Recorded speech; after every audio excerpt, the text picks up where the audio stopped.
What is going on, everybody?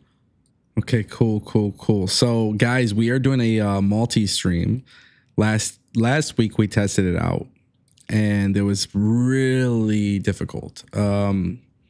Just so many technical issues, and we were trying to figure things out today. I don't know if we're having more technical issues, so if you guys could let us know in the chat, that would be really amazing. Yeah, how are we looking? We are streaming, so we're streaming live on YouTube, on my channel, live on Billy's channel, and I'm also streaming vertically on YouTube as well. So I'm checking everything right now on social media and like making sure it's working. So that one, you know, this is crazy. It's really cool though. This is very, very cool. Yeah, look, dude, look at this. I got it working. Hold on. We're live vertically. Look at this. Let me see. Oh, we are live vertically. So I got the vertical stream working. That's so fire. We got the vertical stream working. We got the horizontal stream working as well. We're up. So we're definitely up and going. And it looks like Billy's stream is working as well. Yes, it is. For some reason, TikTok ain't working. Not sure why. TikTok is funny. So fun fact, we have 72 watching right now in the vertical stream on your end. At least that's what it's showing. Really? Yeah. Okay. Yeah. I mean, I don't know because I'm streaming across both, so I have two different tabs open. Yeah. And then I got, I don't know. This is crazy. So nonetheless, we'll eventually have to figure out. There's got to be a more seamless way to do this, but I'm just super excited to talk. And I know last week we were talking about, hey, maybe we'll get to the point where we go back to doing live review shows. Yep. Which for those who are watching live, that is the plan. So starting next week, you guys will get live review shows. A lot of good things seem to be in the works with us. If you guys are unfamiliar with who Billy is, he's also another content creator, so you guys can follow him. His link is in the description. Thank you, sir. And we'll throw that as well on the in the chat at some point. Yeah, you know, I don't know. There's a lot to talk about. What do you think? Absolutely. There's a lot to talk about. It was a crazy, hectic weekend in the wrestling world. Why was that, Billy?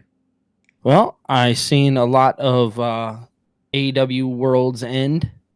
Looked like a not the worst show AEW ever put on. You don't think so? No, I don't think so at all. I don't think it was the worst show. I know. By I any was just messing. I know. You bet. I was about to say that is not the worst one they've ever put on. Yeah, no, definitely not. I think a lot of people, in my opinion, I feel like World's End was actually relatively good. I made a video talking about it. I seen. You know, and of course, nobody ever listens to the full context of things. So that kind of sucks. But you're a grifter, bro. Yeah. So the thing is, right, like before we get into all of our topics, let's talk about this for a second. I talked about it. I talked about it in my video for a second. I was like, after Kyle Fletcher didn't win, I turned it off. But I had other shit to do. So it was like, I'm going to pick my battles. If they give me what I want, I'll stay and watch it live. If not, I'll go back and watch it. So I went back and watched it, and I felt like for the most part, World's End was great. I don't remember the time that I've ever done like a YouTube stream or a video where I was talking about an AEW pay-per-view that was just like absolutely terrible. Just like any pay-per-view, like it was some good stuff and then some bad stuff. For sure. But yeah, I mean, World's End, you know, the problem is like World's End could have been a fucking 10-star pay-per-view, and then I think if they give you a 10-star pay-per-view, you still got to get to Dynamite. And then that's where maybe things are a little bit different when it comes to... Yeah, when you get into the TV aspect of thing and constantly trying to make things make sense throughout the weeks. Yeah, I think that's when you deal with problems. Yeah. What did you think of World's End? Like overall, like what was your main takeaway? Overall, I love the idea of Kenny Omega being back, and it looks like he's going to be playing that EVP role which is kind of interesting considering the fact when you think of the Young Bucks and stuff being more on the heelish side and stuff like that. Yeah. I think you now add in this good guy EVP like Kenny Omega. I think that was a huge takeaway where I'm like, okay, this is like if we can go into Dynamite this week and we can tell some good story behind this, I think we have something here because I'm interested in that. Right? I'm interested in the dynamic. Kenny's obviously been away for what, like a year and a half now. Was it that long? Yeah, it's been like a year and a half, if I'm not mistaken. And then also at the end, we get the return of Edge or Adam Copeland. It's so hard to just, vary the names. I thought that was awesome. Kyle Fletcher and Will Ospreay. And then we had, Okada, Ricochet and stuff like that. That was ultimately all great. Ricochet getting the toilet paper thrown at him because of Prince Nana. That was hilarious. Like this is a good way to get me invested. We obviously seen Kyle O'Reilly, Adam Cole, Roderick Strong. Adam Cole lost to MJF. Can we just please move on from that? But overall, like if I'm giving my thoughts on the pay-per-view itself, I thought it was decent. Like I said, it wasn't the worst thing that I've ever seen. Very much an AEW pay-per-view. Yeah. And when I say that, it's more or less like AEW does pay-per-views really, really well. I don't think, like you said in the beginning, I don't think there's a lack of how they do pay-per-views. Some things are good, some things are bad. So for me, I'd give it like a 7.5 out of 10. Yeah. I mean, I think for me, I was really, and I said this in my videos, I made a video on it, and I think nobody really wants to seek the context. They just see like the titles and shit, which, for sure. I don't know like what it is about wrestling fans. All of a sudden, like now, even more than ever, just like they see a headline. I mean, society has gotten this way. It's not just wrestling fans, to be honest, but like people just see a headline and they're like, oh, well, that's what he thinks. And like, it was funny because I made a video and it's like, I think AEW screwed up at World's End. And 90% of the video is me talking about like, hey, I feel like for the most part, World's End was a great pay-per-view. My issue was Kyle Fletcher not winning. Yes. There's not a person on this platform, Twitter, TikTok. There's none of these platforms. There's nobody that could sit here and argue with me. I'm going to be completely honest. Like that tournament went to a waste, and I was tweeting about it even before the tournament finals even happened. Like before the pay-per-view went on air, I was like, Kyle Fletcher needs to win. Kyle Fletcher needs to win. So the thing is, like, I kind of got to this point where I talked about that in my video. And Tony Khan, if he was sitting right here face to face with me, I would tell him you fucked up. And so let me ask you this. Yeah. Let me ask you a quick question about it. Even though Kyle Fletcher won and beat Will Ospreay already. Yeah. Do you think, like, ultimately, does this hurt Kyle Fletcher now in your eyes? No, nothing ever hurts a wrestler just by picking up a loss, right? It's not that. Okay. It's that AEW has a history of not pulling the trigger when the time is right. Mm-hmm. And again, I know we've talked about this before, but like, there's been too many wrestlers in AEW where the trigger wasn't pulled at the right time, and some of those people never got their momentum back. So, like, historically speaking, with AEW, that is an issue that the company has had, which it's not dead in the water for Kyle Fletcher, but that was the right moment. You put so much shine on him during the tournament. You let him win it, yeah. I mean, this guy comes back with like a repackage, a haircut, different apparel, like. He looks like a whole different person. He looks like a whole different person, and he's coming across really good on TV. And he's one of the better in-ring performers in this company, which is everything that this company desires. And then you have this amazing, incredible match between him and Ospreay, the first one. And people knew when they watched that match, they're like, okay, we could still even get more out of them. So then you kick off the pay-per-view with this. Yeah, I mean, I just think they have a history of not pulling the trigger when the time is right. I've said this too many times. So of course I genuinely do believe that they fucked up. And the reason why too, let me make that clear. And I did touch on it a little bit in my video, but if you want Okada and Omega and you want that visual with the All In banner behind them, why can't you have Kyle Fletcher win? Why does Okada have to win the tournament for that to happen? Like you still could have gotten away with it either way. Yeah, and the reason why, because there's a lot of people whose argument is, well, Okada was going to look weak if Kenny Omega, like if he lost and then he goes face to face with Kenny. Well, I don't know if anybody knows this or not, because everybody says, oh, you must not be watching the program. But I watched the program, and last time I checked, it was Okada and the Elite who went after Kenny.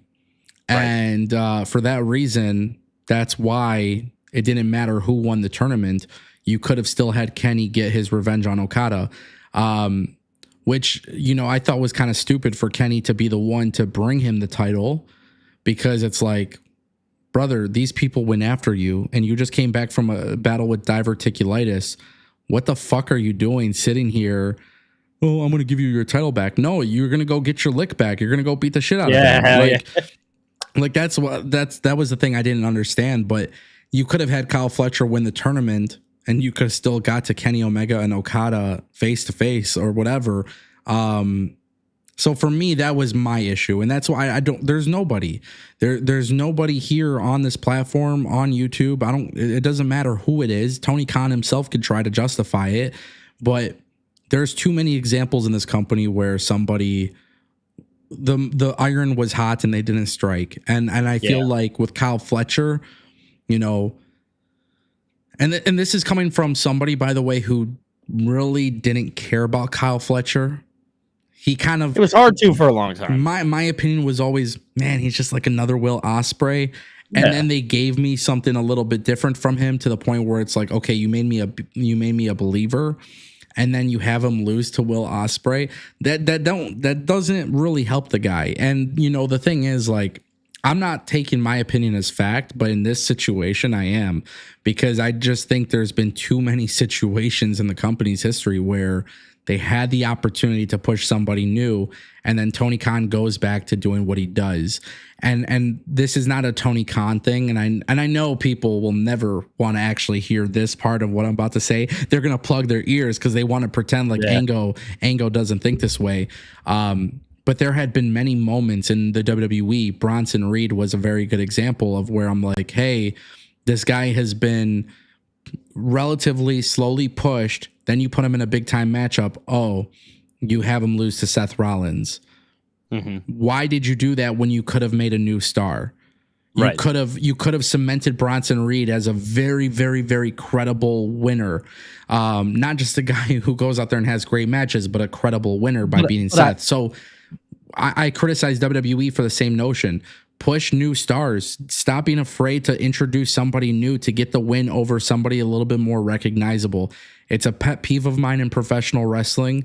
I think WWE is a little bit better in this case because I was just gonna say, because I think there's a repetition there for WWE. WWE they have a track record. They know how to build new stars. That's ultimately why they are where they are. Yeah. You know what I mean? Versus AEW, who they don't have that track record yet.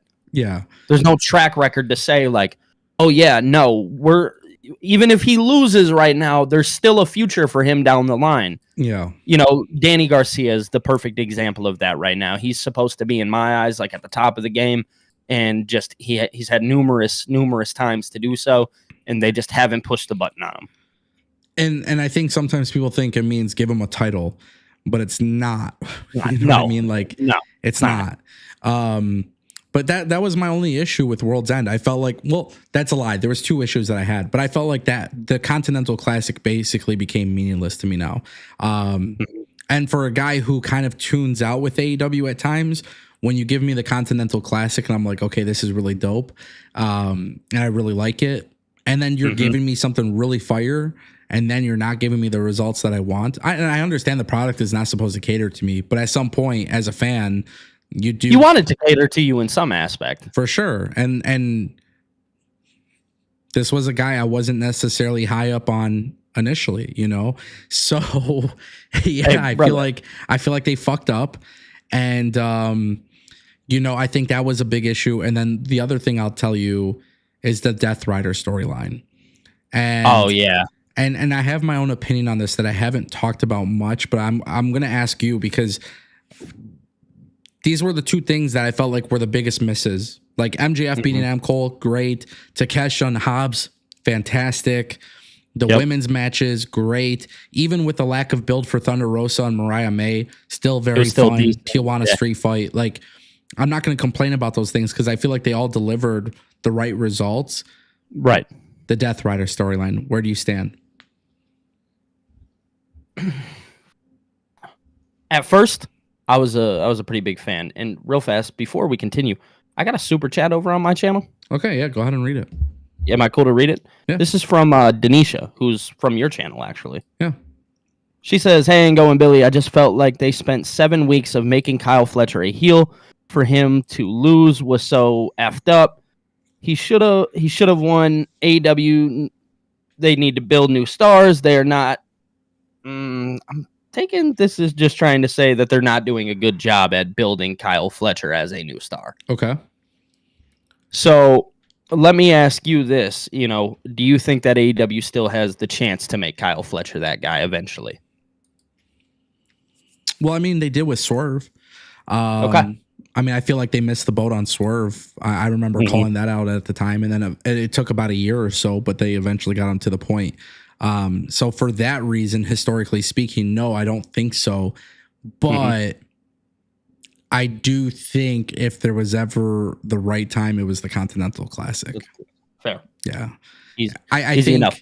I think the Continental Classic was the right moment. And this also comes from somebody who relatively hates when tournaments or like Money in the Bank or King of the Ring.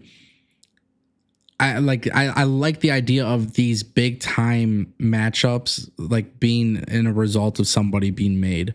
So when I see somebody win the Royal Rumble and it's a fucking veteran, or when I see somebody win the Casino Battle Royale and it's like not really an up and coming star, like I think it's the worst thing, and for me, like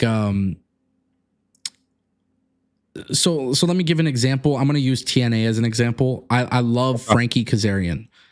Yes. Bound for Glory, he wins the Call Your Shot Battle Royal, and he has the opportunity to cash in anytime for the World Championship. And I look at this and I'm thinking, okay, I don't know if TNA is going to have Joe Hendry win at Genesis only for Kazarian to cash in on him, but that's kind of like my belief, right? Yeah. Frankie Kazarian, that I can recall, has never been World TNA champion. Okay. After all the years he's been there? Yeah, I don't remember him ever being world champion. Maybe I'm wrong. I just, off the top of my head, I don't remember. And if he was, it probably wasn't memorable because usually I remember these kinds of things. But he wins Call Your Shot Battle Royal. I love Frankie Kazarian. I love it. But there's a lot of young and up-and-coming guys in TNA where it's like, man, if you would have really wanted to change the game, you probably could have given one of them an opportunity to become world champion, right?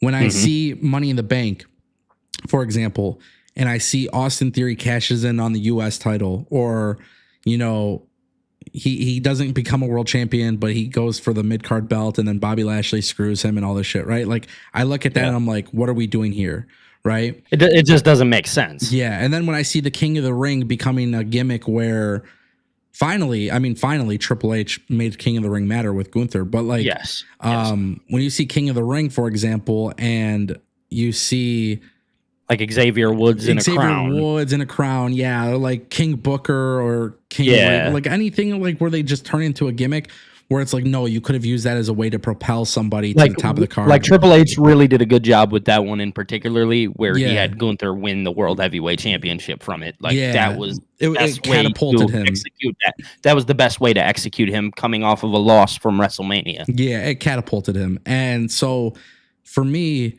when I see the Continental Classic, and I forgot because even in my video, I made the mistake of saying, it was Okada who won the first one, which wasn't true. It was Eddie Kingston. But like, to me, I like the fact that Eddie Kingston won. And Okada won the belt from him. Yeah. So I loved, I loved the first Continental Classic, and I just looked at this one and I'm like, okay, so you gave it to Okada, who doesn't need it.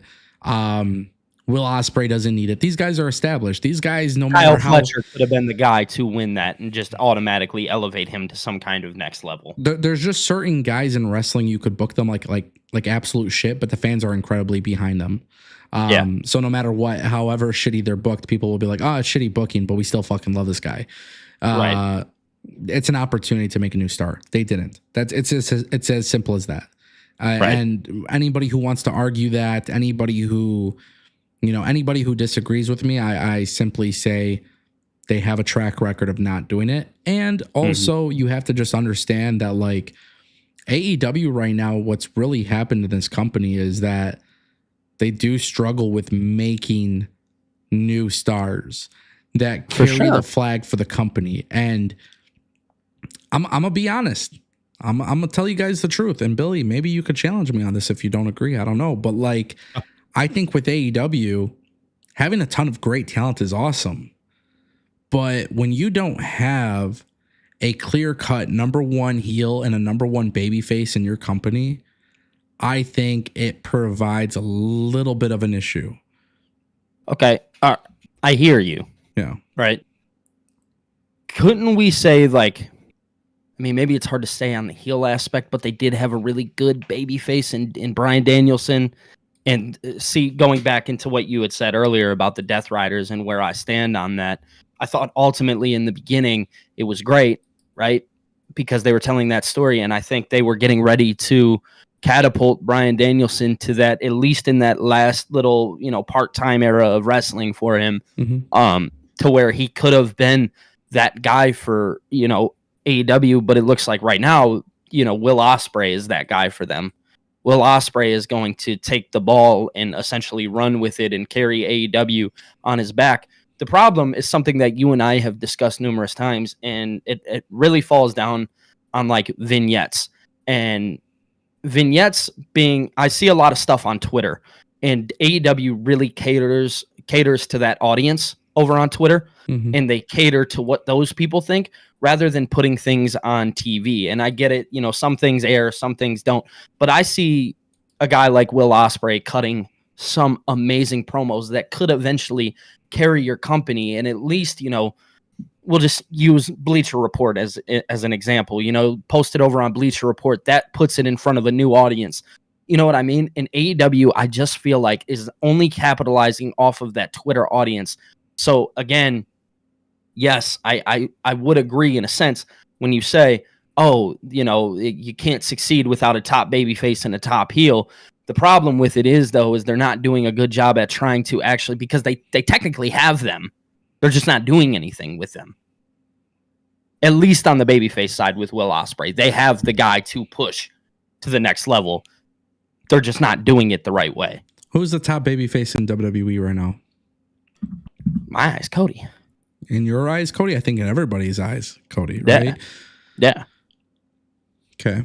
What's one of the best feuds that WWE has presented in the last 2 years? Roman and Cody. Okay. So in AEW, I use this comparison, but Kyle Fletcher and Ospreay, to me, should be Cody and Roman. Yes. It should be John Cena and Randy Orton, right? Yep. There is no clear cut anything here with AEW. I'm not mad at AEW. I'm not pissed at AEW for it. I just think it's an issue that they have. We know that Will Ospreay is their top. He's going to be their top babyface. We know that Will Ospreay is going to be one of their most reliable top stars. I love his character work. I love his wrestling work. Every superhero needs that villain to go after. Yeah, absolutely. To me, I'm just thinking it's a no-brainer. Let me also say this too, because this is a huge thing. There was a super chat, and then we'll talk more about the Death Rider thing. Okay. But Justin Kennington, he dropped a super chat, and he says it was $4.99. He says, "Why is the Continental Champion defending the title in a tournament? It would be better if the winner of the tournament faces the champ at the pay-per-view." Well, the person that won the person was already the champion. Was already the champion, yeah. So Justin, Okada was already the Continental Champion, and that's what he was in the tournament, and then he obviously made it to the finals. So they booked it that way. They booked it where Okada had a relatively strong tournament to make it to the finals. And ultimately, he looks, in their eyes, quote unquote, strong as a champion. Exactly. Now, let me just one last thing I want to say about the Kyle Fletcher thing. Yeah, because we're talking about creating stars. Mm-hmm. And I hate to compare to WWE, but one thing that WWE has done relatively good with is establishing in their mid card guys who are relatively going to be next up. Yeah. One of them is obviously Braun Breaker. Braun Breaker comes in, just rampage, really good stuff. He looks like a beast. Looks like a beast. He wins the Intercontinental Championship. I'm looking at AEW's mid card and I'm like, who's their Braun Breaker? There's not one. And I'm not saying that there has to be like their own version of Braun Breaker, but in my opinion, Right. I'm looking at their mid card and I'm like, who's that guy that's like really stands out as a potential future world champion? It's always been Will Hobbs in my eyes. Okay, but the thing is, has Will Hobbs always been presented booking? No, wise? that's the problem. Okay, so that's what I'm saying. Booking wise, they don't have that. And that's okay.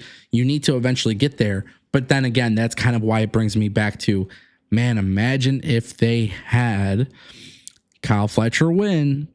And by the way, Kyle Fletcher could be the Continental Champion, and he can go on and have a lengthy run with the Continental Champion, and he could go and continue to wrestle and have great matches as Continental Champion, and then use that as an opportunity to go into the tournament next year. And if you really, really want to play the long ball game, when Will Ospreay is world champion at that point, Kyle Fletcher wins the Continental Classic 2 years in a row. He takes his Continental Championship and says, you know what? I'm going to vacate this because I want an opportunity at Will Ospreay. And there you go. You could settle it. Simple. Again, it's just like this logical thing of like establishing somebody who could potentially be next up. And I don't think the company has that. And it's like, that's where I got a little frustrated with the pay-per-view because I feel like everything else was really good, but that made me hate it. And I hope I gave everybody a little bit of context as to why. Money in the Bank, Royal Rumble, King of the Ring, those things matter in WWE. And WWE historically has made them mean less and less and less throughout time. Triple H finally started to get it to the point where it starts to mean a little bit of something.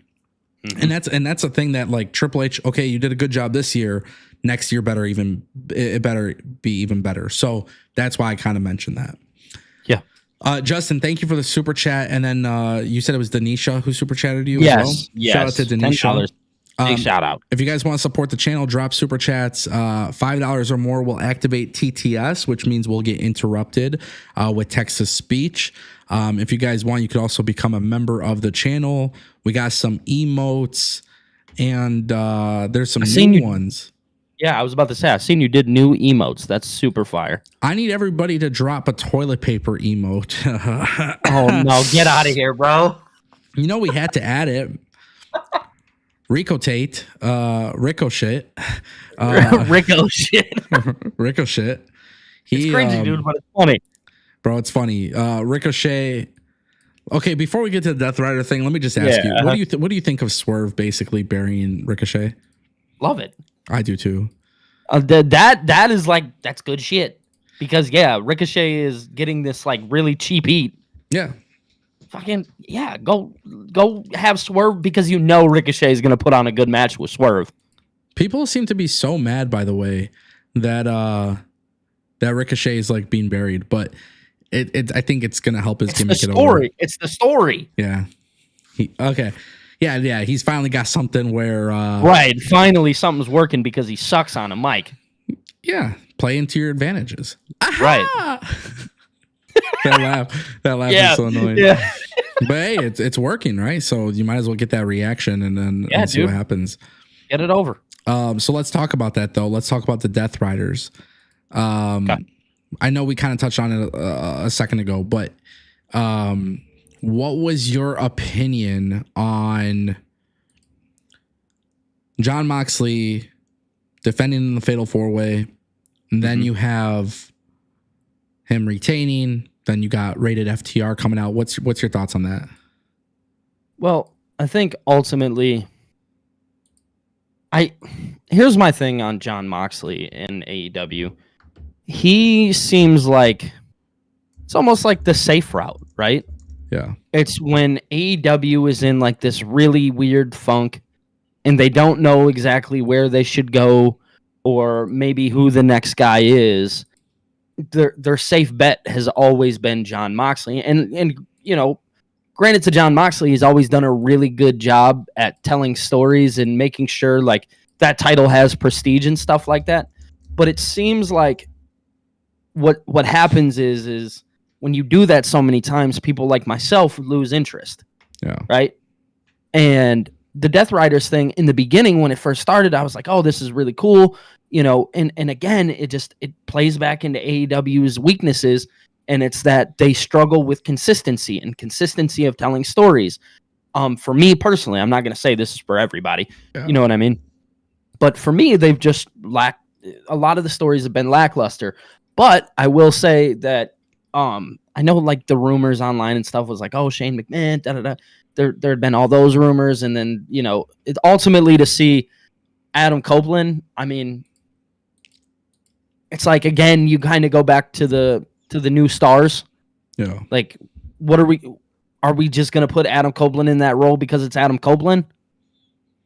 Is he actually going to do a really good job? I know at the media scrum, he talked about like putting on like NWA style, like gritty type matches. That's cool and all, but like, again, when's the next guy up? Because Adam Copeland has done everything in his career. I don't think this is something that, I don't even think he needs this feud to begin with. If I'm being honest, I think you can have him go off and do something else. Again, put over a new star. Because for me, that's where the problem lies. It's we're not creating new stars. Jay White. Not doing something with Jay White to me is crazy. Yeah. And I just can't get over that. But what are your thoughts? What are your takeaways? Yeah, I thought the match sucked. Cool. I was shocked. No hate. Yeah, I was shocked. I thought the match sucked. It was odd. It was really weird. The Death Riders thing was something I liked a lot in the beginning. Mm-hmm. A lot. I was like, okay, the Elite Invasion failed. These guys will get it done. Nope. It's not working for me anymore. It's to the point where I don't think this company knows how to book invasion angles. But also at the same time, too, this isn't Retribution levels of bad. So, like, let me make that clear. Yeah, it's not. Yeah. Like, it's not that bad, right? Right. I think everybody kind of pointed out to me on Twitter that Darby is being set up for the eventual world championship, which good. I'm not a believer in Darby Allin as a world champion. Not when you have Will Ospreay, Jay White, MJF. There's so many guys there that make sense to have that championship. Yeah. So listen, I thought it was pretty bad. However, I think Adam Copeland saves it. Okay, explain.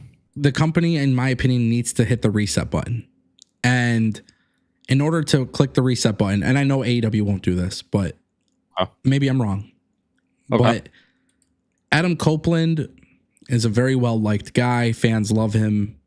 If he were to beat John Moxley for the world championship, I think it would be really good for AEW. Like, I think it would be really, really good for AEW.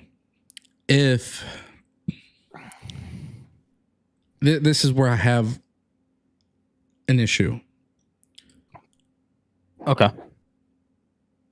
When we see Adam Copeland going after John Moxley now, and I say there needs to be a reset button, the solution can't be, okay, well, let's have Darby Allin beat Adam Copeland, right? The solution needs to be, you got to have somebody being made by beating Adam Copeland. And it has to be the guy that you want to carry the flag for the company. Because Adam Copeland's not going to be there long term. And I know people are going to say, oh, well, Darby beats John Moxley and he waves the company flag harder than everybody else. Listen to his interviews. He loves AEW. That's not what I'm talking about. I'm talking about somebody who could truly be the face of the company and like really do big things. And so when I look at this whole situation with Moxley and Copeland and I say they need to hit the reset button, I don't like the suggestions that I'm hearing. I'm hearing people are like, oh, well, then you could have Christian cash in on Adam Copeland. No, like that. No. Yeah, no. I don't like that idea either. I almost prefer you have Christian fail. And it could make a lot of sense, right? He goes in and he doesn't have Luchasaurus right now because he's currently battling health issues. So he tries to do it, and he ultimately fails. It's simple. Yeah, I mean that's kind of how I'm looking at it, and I think I mean the reality is I'm not a believer in Darby Allin, and if you have Christian try to cash in, I think it takes away. I mean I think what people need to realize is a reset button needs to be pressed, and Adam Copeland is a guy that is well liked, and I think a lot of people, I don't think anybody would really hate on an Adam Copeland title run, just like nobody would hate on a Bryan Danielson title run. Like I think these guys are just like to the point, you know, and the thing is like. What I think really needs to happen here with the Death Rider thing is it just needs to go away, and it won't. No, it's not going to. You know, it's not going to go away. Kind of like the Elite. It's kind of like the Elite. They've just kind of lingered. It's just not good, man. It's not. It's not good. You know, and I'm not a big believer in FTR as the guys that save AEW's company. Like I'm not, and this is maybe like my own personal bias, but like. When I hear Adam Copeland talking about, I want these guys to win the tag titles and we win the trios titles and then, you know, a world championship, bro, we need to be building up those divisions to a point where that shit even matters first. Save some for the rest of them, man. Yeah. But Adam Copeland beating Jon Moxley, he's a very credible opponent. The one flaw that I saw is somebody pointed out on Twitter, which I never really, I don't know if I would say I don't think I would have normally agreed with this, but it is kind of true. Adam Copeland, in a way, is also not the right guy because Adam Copeland's been with the company for a short period of time. His entire life was dedicated to WWE. He's been known to be a WWE guy. See, that's what I'm saying. AEW doesn't have a clear-cut guy who's going to carry the flag and be that top guy. Darby Allin, people will say Darby, but like, I'm sorry, man, but this is where I disagree with like perception is reality. Darby is great. He's a great performer, but he don't look like a star to me. And I don't think AEW has capitalized on that either. No, they haven't. Because so I kind of compare it back to when like Rey Mysterio won the World Heavyweight Championship so many years ago. They made me a believer that Rey had to like overcome the odds. Yeah. Kind of like the Daniel Bryan story many years ago. You have to overcome the odds. Darby Allin is that type of guy. He has to overcome the odds. It's a very simple story to tell. And they're kind of, I mean, in a way, they're kind of already doing that with them. They're trying to. Yeah, I just don't know if I'm a big believer in it. I'm not saying my opinion won't change on that, by the way, but like, I feel like the whole Jon Moxley thing and the invasion storyline, it's not clicking. And I'm just being honest. I feel like it when I say the reset button needs to be pressed, I think I look at Adam Copeland again, universally well liked, a veteran of the business. If he won the championship from Jon Moxley, nobody would hate on it. But then there's an opportunity to say, hey, Adam Copeland could now go and defend it against other people. Will Ospreay being one, which who wouldn't love to see, like, in a way, like Will Ospreay and Adam Copeland kind of are similar. I know people are going to be like, what? But like a lot of people didn't think Edge would ever be a big deal. They always said there was going to be a ceiling on him. A lot of people said the same thing about Will Ospreay. You know, it doesn't even necessarily have to be babyface versus heel. It could be babyface versus babyface. You know, and then like obviously Adam Copeland can mix it up with Kenny Omega one day. And like they need to get to the point where I think the main event scene is surrounded by some major players, and I don't know if right now they have that. On paper they do. I don't know if on TV. Yeah. Okay, that makes sense. It seems like where you stand with it, it's very much that the scene just feels kind of empty in a sense where it, like you said, on paper it does well, but when you put it on TV and you see it, and let me be clear, like Hangman Page, Jay White, Swerve Strickland, like those are great guys, and they're all guys that could be world champion right now.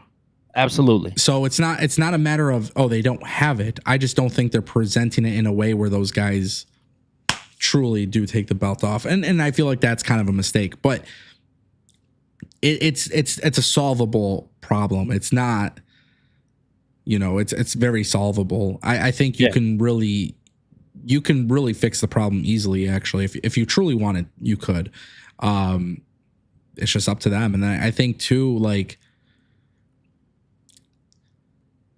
I hate to say this because I'm a huge fan of Jon Moxley. And I've said this before. I was like, Jon Moxley, for those who don't hear the interviews or hear the stories, backstage, from a backstage perspective, Jon Moxley has been very, very, very, very instrumental in like trying to get AEW back on track with the culture and stuff. You can imagine from the start he was that guy. Yeah, and then like when you hear of all this drama and stuff, he's the one that's kind of stood up and like, hey, like, yeah. So I like Jon Moxley.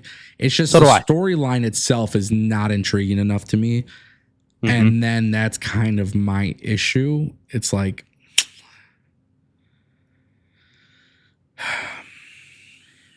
it's kind of like a, I don't want to say turn off the TV type of thing because it's not that bad. Again, it's not. It's just, it's not compelling. The direction that they've gone is teasing, like, in a world where the Jay Whites and the Hangman Page exist, you're trying to tell me by your level of storytelling that Darby Allin is better than those guys. Okay, that's fair. That's fair. You know, like Hangman Page is like, why this company isn't being built around Jay White or Hangman, like, it's crazy to me. Swerve. Best, you know, Samoa Joe isn't on TV, but because he's busy doing some stuff. But like Samoa Joe, when the company desperately needed a legitimate world champion, who stepped up? Samoa Joe. Like, that's kind of how it is. And then and I will say, like, it's hard. It's hard to get, you know. DZY119 says his opinions mean nothing. It's like starting a video by saying that World's End was a great pay-per-view. I stopped watching after Kyle Fletcher lost. Zero substance. Well, I hate to correct you, but the following line after that was, I had some other stuff to do, so I decided to go back and watch it later in the night. So I think it's really important, if you're going to quote me, you do it correctly. Otherwise, you're just kind of talking to the air. Yeah, don't be. Yeah. So I just kind of wanted to mention that aspect of it. I don't want to address the people that are looking for the wrong kind of attention in the chat, but I think it's really important to understand that, like, my opinions mean absolutely everything. Otherwise, you wouldn't be here. Nah, I'm just fucking around. Do now, dude. You don't have to. I'm just fucking around. But in all seriousness, I mean, that is the truth. It's the truth. They're here for a reason, so something matters. No. I mean, the truth is, I watched the show and I went back. Yeah, I didn't get what I wanted. I mean, people forgot when I said I turned off Crown Jewel. You know, like, people just want to believe whatever the fuck they want, and that's fine. But if my opinion of not enjoying Darby Allin as a credible world champion offends you, that sucks. Yeah, you know. But I'm not a believer in it. And guess what? There's a lot of wrestlers who I don't believe in, and that's fair. There's nothing wrong with that. Yeah. So it is what it is. But the reason why we're gonna transition now, because obviously we know where we stand with World's End. I love statistics, Billy. And I want to share a statistic with you. You, sir, are a statistic guy. So. Yes, I love statistics because facts don't give a fuck about I was about to say, you bring the facts. That's fair. You don't bring opinions. You bring facts. Sometimes opinions. Yeah, sure. So let's talk about it. AEW World's End, tickets distributed, 6,711. WWE had a house show at the same time. And WWE... It was in the same place, too. It was in Orlando, wasn't it? Being in Orlando. And WWE had over 8,000, meaning a WWE house event outdrew an AEW pay-per-view.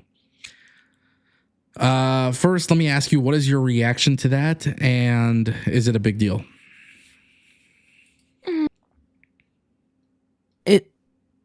Okay. So, is it a big deal?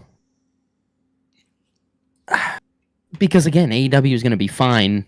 You know, I think when you look at like the internal aspect of it, is it a big deal? Yes, because you just got outdrew by a house show, something that's not even aired on television.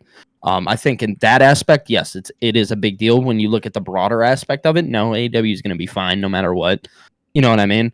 Yeah. And my immediate reaction to that is, wow, WWE is really hot right now. Yeah.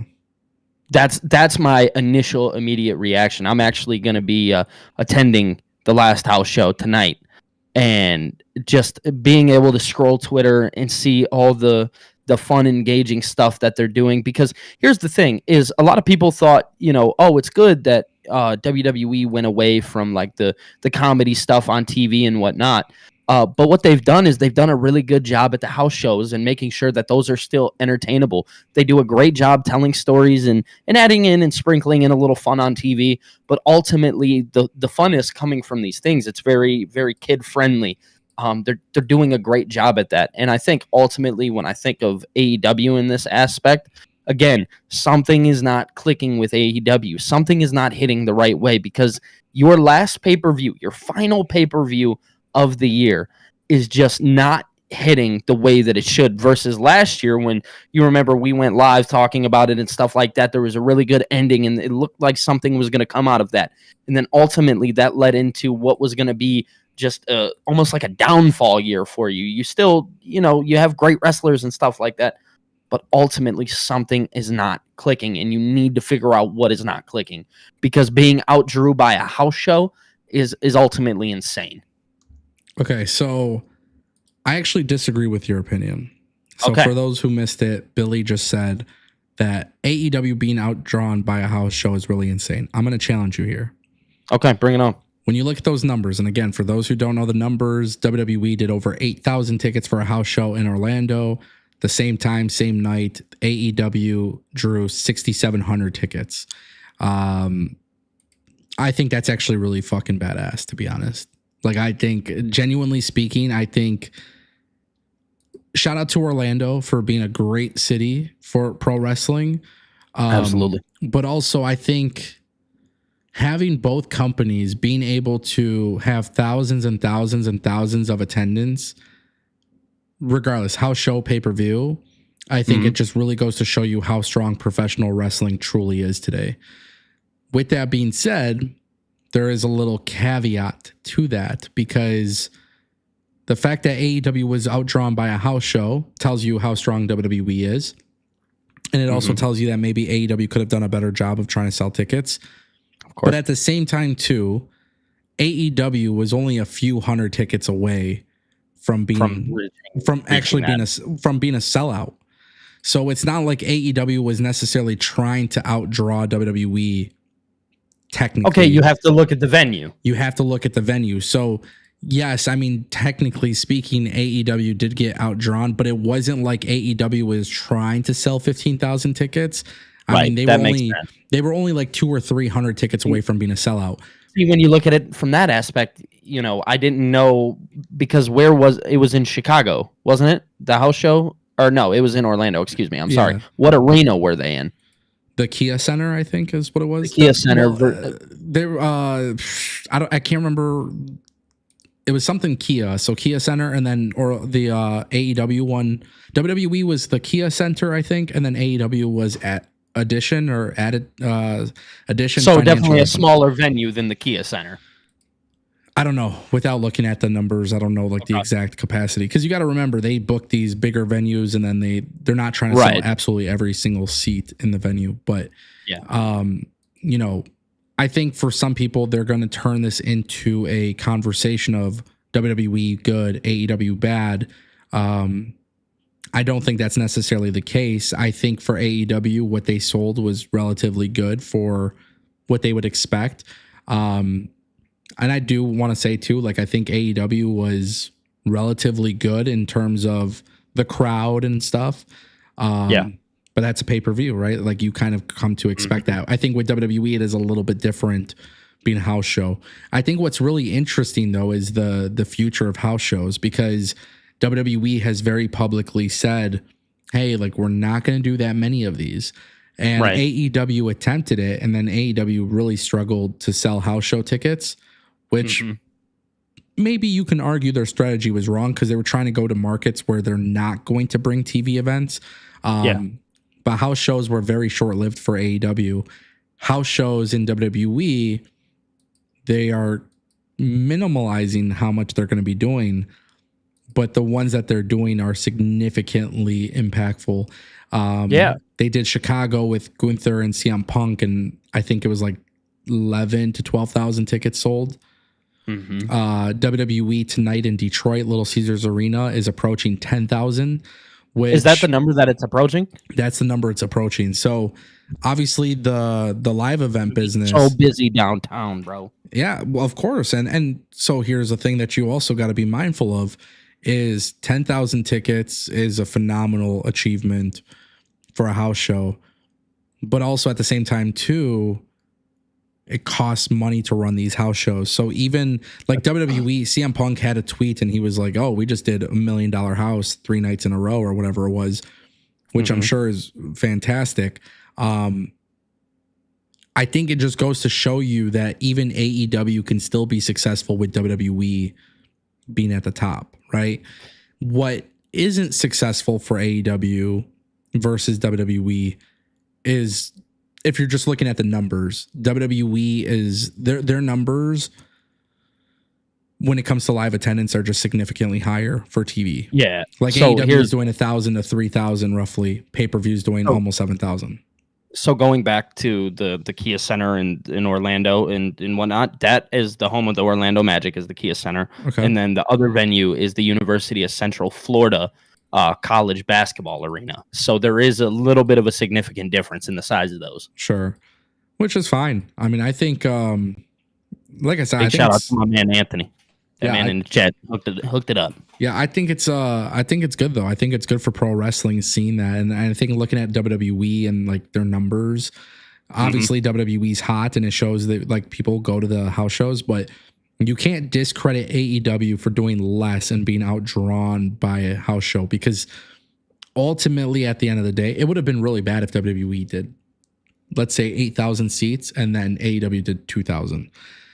The fact that there's so many people, there were so many people in Florida that were like, dude, we got to go to one of these shows. Wrestling, which is great, because I think it goes to show you that Florida is still a hot spot for professional wrestling, which is absolutely. Yeah. But then here's one thing I will say, and I want to get your reaction to this, because this part doesn't get talked about. I know you didn't buy your tickets for WWE for tonight's house show in Detroit, but are you aware of the pricing that WWE currently is? So I know, like, I'll just go off of like personal. Yeah. I know I got floor tickets. Okay. For the house show tonight. Spent between me and my girlfriend, about $100 for floor seats. Or 200, excuse me, 200. There's no way. So it was 200 altogether. There's no way. Yeah, I'm calling you out on your bullshit. There's no way. I promise you, they're not like front row floor seats. I'm checking it right now. I'm checking. Yeah, go ahead. I'll show you the ticket. Hold on.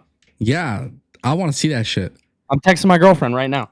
Because I'm telling you right now, I've been looking at tickets and floor seats. I just texted my girlfriend. On TickPick. I'm not sponsored by TickPick, so F them. But $457 for row 5. No, row 6. Row 6? I'm in row 11. Hold on. Hold on. I'm texting her right now to send me a picture of the ticket. That way I could show it up here and give you proof. Yeah. I'm just bringing it up because I was saying my point that I was going to make about ticket pricing is that WWE and AEW have both gone up in price. So realistically, it's a fantastic thing to see that people are still going out and paying that money to see. So, I mean, you factor in the economy and everything that's going on. The holidays just happened. You know, people are spending money to go to a pro wrestling show, whether it's a house show or pay-per-view. The only thing I was going to say, too, which is the biggest thing, is WWE on the same night as AEW. I don't think there will be a time where AEW outdraws WWE, just for the simple fact that WWE... they are too different. Yeah, just brand recognition at this point is at an all-time high, and I think for AEW, they're still trying to get that, which is fine. It's completely fine, but obviously you have to factor that in, like, you know, as long as they're both selling tickets and people are going, that I think that's a win for professional wrestling. Yeah. That's fair. That's fair. If you get that ticket, show us, because I don't believe you. Okay, hold on. I'm waiting for it. That's I amazing. promise you, I'm gonna get it on this live stream. No, honestly, if that's the case, that's amazing because I haven't seen floor tickets. I mean, the cheapest. She's texting me right now. Oh, what do you guys think, chat? Y'all think he's lying? $200 for floor seats? So 100 a piece. 100 a piece. There's no way. There has to be some, like, especially WWE has been. Okay. They're the worst company, by the way, when it comes to pricing out their tickets because they be going like, "Oh, we're super cool and shit." So yeah, $6,000 later. It's like the Lions, dude. Reese Gamble in the chat says, "I got 2 floor seats for the house show in Baltimore last weekend for $300 total." What the hell? See, it's not, and I bought these weeks ago. All right, so I'm in section floor 5, row 11, seats 10 through 14. Okay. And I will show you. I have it. I'm gonna cover this up, but hold on. Because her friend has the tickets on her phone, but she did send me exactly the section and everything like that. So if you read right there at the bottom, it says section F5, row 11, seats 10 through 14. And I could show you the Apple Pay of the money that I sent. It's wild. So section floor 5. I'm not even going to look it up. If you're getting it for that cheap, I wish I freaking knew about it. All right. Now you made me feel like a bad friend. I should have told you. No, it's fine. Too busy these days. Plus, it's on during Raw. It's on during Raw. It's hard. Everybody in the chat said he got it from the green shirt guy. Oh shit. Hey, probably, bro. I don't know how he became. What's the best ticket company? The best ticket company? The green shirt guy. Yeah, best ticket company. I'm not telling you because none of them pay me for it. Facts. You don't know the real thing yet. Yeah. Okay, cool. Let's switch it up really quick. WWE. I talked about it earlier in my video. Just a quick opinion on this. I don't want to spend too much time talking about it. But Cody's going to be on Raw for a couple weeks on Netflix. Basically, my argument here, Billy, is that WWE, if they don't explain why people are just going back and forth, it kills the brand split. Now that we've seen this whole bunch of stuff with like the brand split, wrestlers being transfer portal, wrestlers being able to work both shows. So far, we've seen general managers like at least explain logically why it's happening. Mm-hmm. Just overall assessment. Should WWE keep the brand split or should they end the brand split?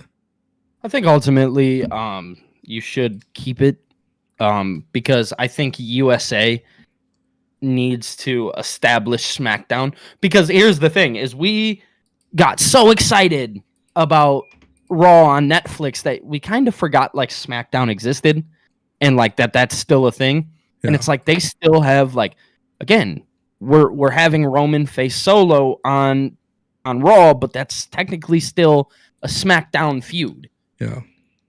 So again, people need to determine like, okay, maybe we need Roman on Netflix. Yeah. We got to put Roman on Raw. It just has to happen. He's the guy right now.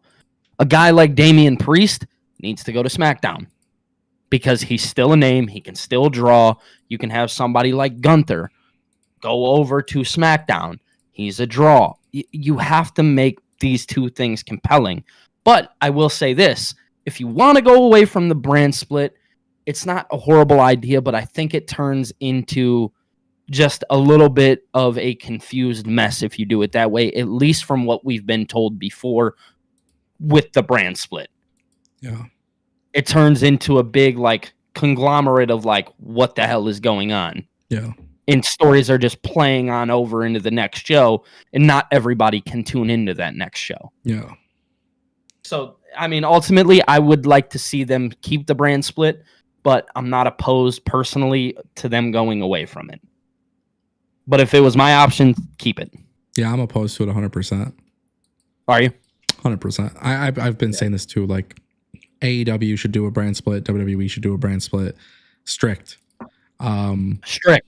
I don't know why people hate when I fucking say that, but 100%. 100%. Yeah, I just don't see a world where it makes sense to not have it. And it's really not that hard to explain. Like, hey, so and so is showing up on this show because we're doing this. Like, I don't know. It's just you got to make sense out of it storyline wise. A SmackDown feud being on Raw, Netflix, it's stupid. Like, I love the match. And I'm excited for the match, but it's like, okay, why is it happening on Netflix? You know, hey, maybe Adam Pearce and Nick Aldis have a backstage segment being like, hey, man, like Nick Aldis being like, hey, I did you a favor. I brought you a big marquee match for your Netflix debut. In return, I want this. I would love to see WWE implement that because as of right now, they haven't really explained why it's happening on Raw, which I think is a waste of time. So obviously that's why I find it problematic. Okay, Billy, I'm going to give you a list of names. Here's how it's going to go. I'm going to give you a list of names, and we're going to talk about whether or not these people are future world champions. Okay. Okay. I like this. We're playing a little game here. Yes. And I think it's really important that you don't spend too much time for each name because there's quite a few of them. But give an example of why. Give an example of why, yes or no. Okay. Okay. Bring it on. First one on the list, Karrion Kross. The way he's telling stories right now on TV, absolutely 100% of future. I'm hoping sometime, if not this year, next. Okay, well, there's only like tomorrow's the last day of the year, so well, you know what I mean. Like 2026. Okay. Yes. Okay, cool. Just making sure. If Karrion Kross, I actually agree with you. Karrion Kross is a future world champion. Do you see Karrion Kross being in a position where he's in the World Heavyweight Championship scene or the WWE Championship scene? The World Heavyweight Championship, yeah. I think he fits just better in that storyline. And because the World Heavyweight Championship, there is a difference between that and the WWE Championship when it comes to storytelling. Sure. I agree with you 1,000%. Karrion Kross will be a future world champion. I will say, though, it has to happen without the Final Testament. Absolutely. He needs to do it on his own. So I like the Final Testament, but I do think he's going to be a future world champion.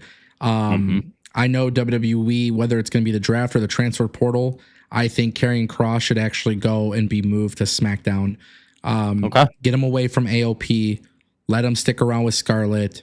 In fact, honestly, just kind of going back to what we were talking about with Cody being used on Raw, I would move the WWE Championship to Raw, the World Heavyweight Championship to SmackDown, and let that be the brand where all the people coming up get an opportunity to go for the world title.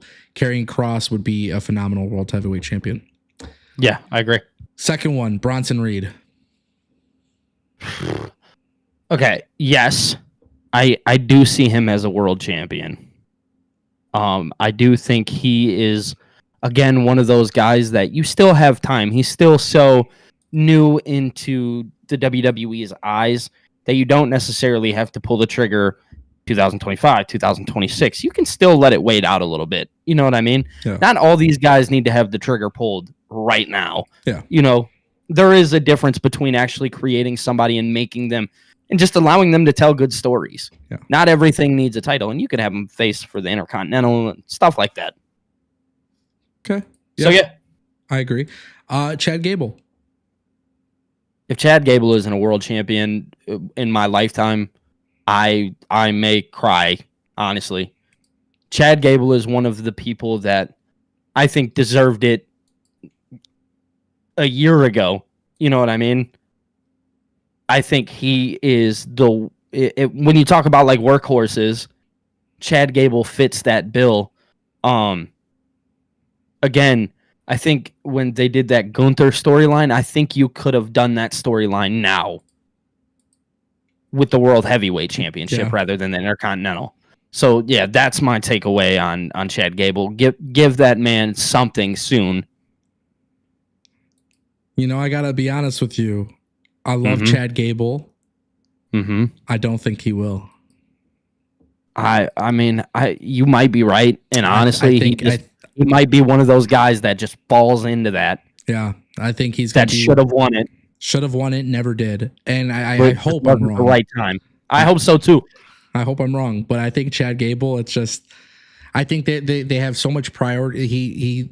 there's so many people like Damian Priest or CM Punk or Seth Rollins or Drew McIntyre. I think there's just too many people ahead of him. He doesn't have enough priority. Yeah. I don't know why. I hope I'm wrong. Number one, the next one on the list, I think this is an easy one. Will Ospreay. Yeah, It's like automatic, right?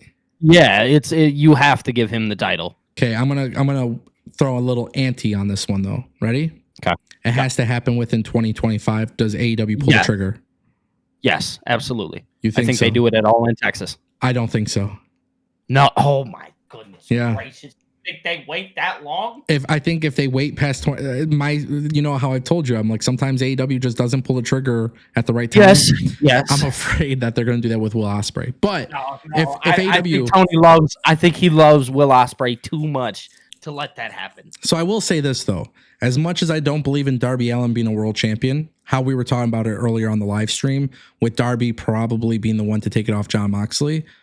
Yeah. At least we know Darby and Will Ospreay can have an amazing match because we just saw them. Oh, absolutely. So that is something to obviously factor in. We'll keep that in mind.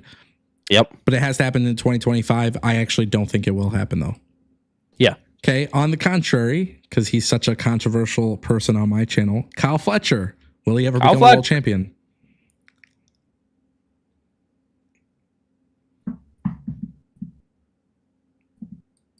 You say no? I'm saying no. I say no as well. No. I say no as well. I hope I'm wrong. I hope so. I hope I'm wrong, but I think Tony Khan has a list of people that he wants as a world champion, and I don't think Kyle Fletcher has made that list. On that. Nope. Would be sick though. Would be. Dude's great. Next one on the list, Konosuke Takeshita. If he's not world champion, if he does not win a world championship, I'll riot. We can riot. Yeah. That's one of the guys that has to win the world heavyweight, not the world heavyweight, but the AEW world championship. Yeah, Konosuke for sure. He has to. I don't think it happens in 2025 though. I don't either. I think again it goes back to a priority thing and where like it lies. I do think down the line though, absolutely, I see him winning a world championship. Okay, I have one that's going to be an interesting one because everybody said he left WWE because there was a ceiling for him in WWE. Has he hit the ceiling in AEW? Claudio Castagnoli. Yeah, that poor guy. He's never going to win it. Yeah. There's not enough priority. They don't prioritize him. He is a background guy. Yeah. I'd love to see it because if you remember that Roman story many, many years ago and how good that was. Oh, he should have won the belt there, bro. He should have. And you had that moment and you just didn't do it. Yeah. Next one. Where did I put it on the list? I was just literally looking at my list and now I can't find it, which is bothering me. Oh, there we go. Sorry. Next one on the list for the women, Kris Statlander. Kris Statlander, she is having great matches with Mercedes. Yes, she needs to win the women's world championship for sure. I think she does it in 2025 as well, by the way. I think so too. I think she's right. She's on that trajectory and that path. Yeah. Next one on the list. Oh, go ahead. I'm sorry. Go ahead. No, I was just going to say she just keeps losing these matches to Mercedes, but the matches are so good. Yeah. Yeah. She should be a key part of their women's division going for the world championship. Next one on the list, we have Carmelo Hayes. Yeah. I mean, it's still so early for Carmelo. You know what I mean? He's kind of like a Bronson Reed, right? Yeah. Like these are like what you describe as future talent. Yep. That you get them in here now, and in 2025, is he going to win it? No, probably not. In 2026, no, there's a chance. 2027, yeah, we're probably looking at we're probably talking about the Carmelo Hayeses of the world at that time. Yeah.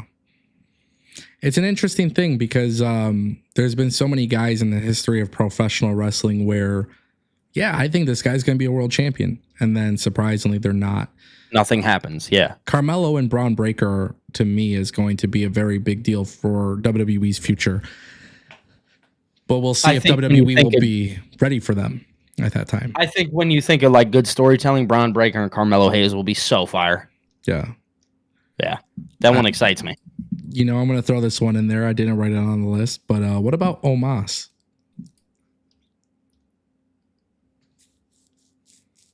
Bro. I'm being serious. You're being serious? No, I'm being dead serious. Stop the cap. I'm being dead serious. No. Why wouldn't Omos, who is like the biggest giant in professional wrestling, who by the way is going to Pro Wrestling Noah, why shouldn't he be in the conversation of being a potential world champion? I mean, I see your argument, and I know what you're gonna do. You're gonna try and break me down here and be like, "Yeah, like it could happen." No. There's no priority. No, they haven't done shit with him for sure. No, I still think he should be a world champion though.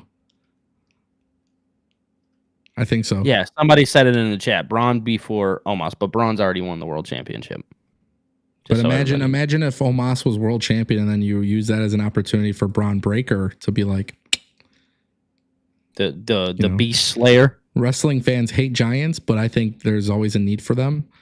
So Omos should be a world champion. Braun's great. Yeah. Next one on the list, Braun. Jacob Fatu. Fuck yes. Jacob Fatu should be WWE champion. Yes, absolutely. And if The Rock and Solo Sikoa and this Roman Reigns thing wasn't a thing, Jacob Fatu should be the one to take it off Cody. Absolutely agreed. All right. Next one on the list, Wardlow. No, you dropped the ball on him too many times. I don't see a world where, unless he goes to WWE eventually, and then maybe you have an opportunity there. I just don't see a world where it makes sense. This is probably just me personally speaking, but there's not a world where I take Wardlow serious in AEW anymore. You can't fix him. In my eyes, you can't. Okay. Just a few more left, okay? Mm-hmm. Do you think Deonna Purrazzo will become women's world champion in the future? I want to say yes, just because I've always been a fan of Deonna Purrazzo. But right now, when it comes down to, again, just priority, no, I don't see it. But in the future, I will say, actually, let me say yes here. Okay, because I was going to say, let me say yes here. Okay. Let me say yes here. Yeah, I don't think that's going to happen in AEW, unfortunately. I don't either. Don't either. But on the flip side, my next one on the list is Natalya. And I don't think she's going to be. Didn't she win the Women's World Championship at one point? Let's see. Yeah, look that up. I could be wrong. 2-time Women's World Champion. Boom. I knew it. Dude, that show was a long time ago. Yeah, it was. Divas Championship, you know? Well. And SmackDown World's Women's Champion. Yeah, I was about to say, because it was against 2016. Charlotte. Yeah, it was against Charlotte. Oh, I don't see Charlotte. I don't know. Well, I can't read right now. My eyes are dying from this ring light. But yeah, Natalya, they won't even give her the NXT World Championship, which is a shame. But just like how I was talking about Deonna Purrazzo, like Natalya, such a great in-ring worker, probably won't be a champion. Nope. And she's one of those people that I think is staying in WWE for life. Yeah. Oh, for sure. Yeah, she just re-signed too. Mm-hmm. Yeah. And then Ricochet. Yeah, for sure. In AEW. You think Ricochet will be a future world champion in the company? Yeah, hot take. Yeah, I do. I'm going to need chat to throw out those toilet paper emotes, bro. I'm going to start it. Let me start it. Let me just spam that shit real quick. You going to start that shit? I just started to spam it. Yeah, hell yeah. You think Ricochet in a company where you got Will Ospreay, Hangman Page, and all these other people, you think Ricochet is going to be world champion? Yeah, I think Tony Khan loves him. That's crazy. That's crazy. Chat, do you guys hear this? Fucking clip this. I don't care. Yeah, that's wild. That's wild. Yeah, okay. I mean, granted, you guys could have given me shit for saying Omos, but nobody did. Okay. Facts, bro. Facts. Okay. Just a couple more. And this is where it gets really interesting. Mm-hmm. Because now the names that I'm going to tell you are people that have won the world championship before in a company. And if they should win it again. They've had the world title before in some company. Now it's going to be like, can this happen? Adam Cole. Yes, absolutely. I don't think so. Okay, that's fair. But yes, I think he should. I think Adam Cole and MJF probably at some point, yes, but both of those guys are actually on this list. So let me start with Adam Cole. Adam Cole, no, because I think Adam Cole has been ruined in AEW. Okay, that's fair. However, what I will say is if Adam Cole were to jump to WWE, I do think WWE would in fact put the world championship on him. Yes. Which is only, and there's a reason for this, right? If MJF came to WWE, I don't think they would put the world championship on MJF. Mm-hmm.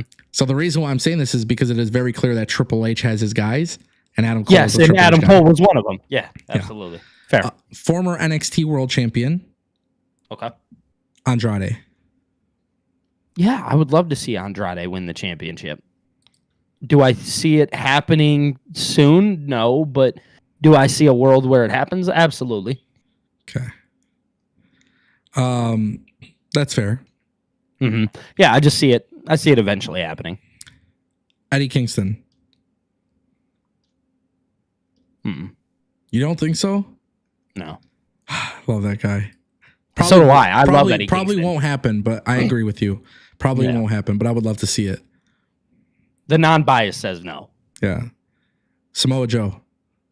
Mm-mm. Drew McIntyre.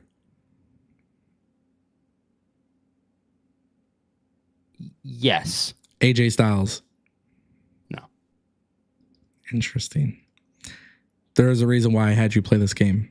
And the biggest one, if you made it all the way to this point, you could kind of tell based on Triple H and Tony Khan and the way they book and the people that they favor, you can kind of already tell who's on their like naughty list and who's on their nice list, you know? Mm-hmm.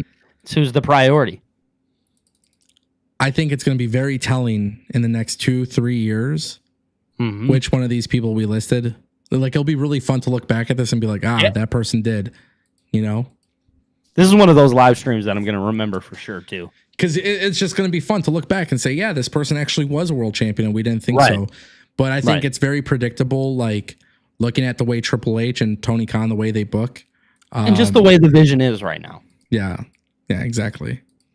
It's interesting stuff. Definitely. For sure. For sure. Billy. And go.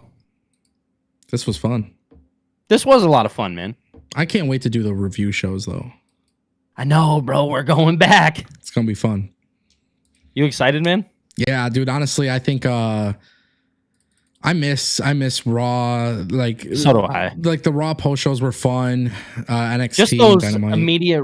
immediate reactions. Yeah, it's a little bit. It's going to be tougher. I don't think we'll do SmackDown. No, but I think between Raw and NXT, Dynamite, why could we knock those out? Yeah, and then we could probably do like ones during the day on the other days or something. We'll figure it out. But and then obviously pay-per-view live streams will be fun again. Yes, guys, chat. I appreciate you all pulling up. Between both live streams, I'm looking at just on my channel, vertical and horizontal, both live streams we pulled almost 400 viewers. So beautiful. Appreciate that. I don't know, Billy, I can't access your channel, but there was a total of like, I think 60. Cool. Love it. Yeah. Love you guys all pulling up. Billy, let them know where they can find you. Guys, if you would like, you can go subscribe to my YouTube channel. It's youtube.com/BillyTKO. So definitely go over there and give me a subscribe. I make some pretty cool content over there. Just a lot of fun, man. A lot of fun. Yeah. And we will be live probably tomorrow. Yeah. So yeah, thank you to everybody who dropped super chats and yeah, I don't know how I'm feeling about the vertical stream. I was looking at it on my computer. I don't know, Billy, this whole thing is weird. This vertical streaming on YouTube thing is weird and it didn't work on TikTok. So maybe what I'll do And in chat, let me know. I'll make a poll probably on YouTube or in Discord. Okay. Which, by the way, like I've been a lot more active on Discord. So if you guys aren't following on Discord or joining Discord, you guys should. I'll start being active in your Discord as well. I'll start hanging out. Yeah, guys, join Discord. We'll take a look and see. Maybe what we'll do is just regular live stream between here and YouTube. Screw the vertical streaming. I don't know. We'll figure it out. But yeah, we'll figure it out as time goes on. Cool. Ladies and gentlemen, that concludes our live stream. Thank you guys for watching, and we'll see you next time.